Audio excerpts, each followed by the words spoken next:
आश्चर्य की बात यह है कि हमारे दुश्मन देश में एक युवा नेता है और एक युवा नेता हमारे विपक्ष में है। दुश्मन देश का सदन अलग है, हमारे देश का सदन अलग है, वहाँ के नेता अलग है, यहाँ के नेता अलग है, पर इनका सवाल एक ही है। विपक्ष का सवाल और दुश्मन देश के नेता का सवाल एक कैसे हो सकता है?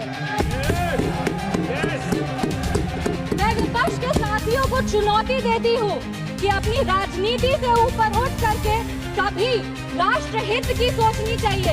अगर सरहद पर सेना लड़ रही होती है तो उनसे सवाल नहीं पूछे जाते, उनको सलामी दी जाती है।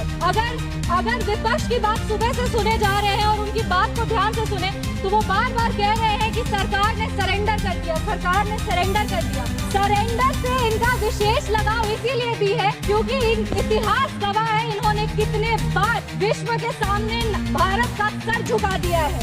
1962 में नेहरू जी की दोस्ती की नीति ने हमारे देश के धज्जियां उड़ा दिए थे। 14,500 वर्ग मील जमीन पर कब्जा कर लिया था। अमेरिका के तब के राष्ट्रपति ने कहा था कि भारत हमसे भीख मांगते हुए आया था। 1971 में वेस्टर्न मीडिया ने प्रधानमंत्री के बारे में जो भी कहा हो, उन्होंने हमारे देश के बारे में, भारत के बारे में कहा कि भारत एक धोखेबाज देश है और भारत नागरिक धोखेबाज लोग हैं। ये था भारत का इमेज आपके शासनकाल में। 1985 में CIA के क्लासिफाइड रिपोर्ट से कि विदेशी तंत्र भारत की सरकार को चलाती थी, इससे जवाब मांगिए। 2001 विश्व के सबसे बड़े लोकतंत्र के सबसे बड़े मंदिर पर हमला हुआ और ये लोग चुप बैठे रह गए।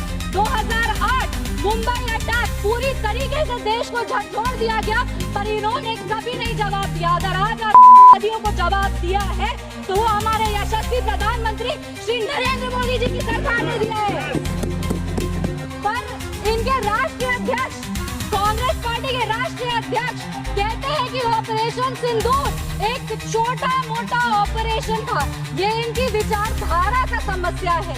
इनको लगता है कि ऑपरेशन सिंदूर एक छोटा मोटा ऑपरेशन था, पर ये इनकी गलती नहीं है। इनकी विचारधारा ये कहती है कि अगर हिंदू धन को आगे लेके जाओ, हिंदू धन के पक्ष में बोलो तो वो सैफरन टेरराइजेशन है, पर इनकी राजनीति के लिए ये कहते हैं आदियों का कोई धर्म नहीं होता।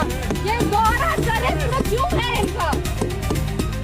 वादियों ने हमारे नागरिकों को धर्म पूछकर मार दिया। हम उनको कहना चाहते हैं कि जिस सनातन को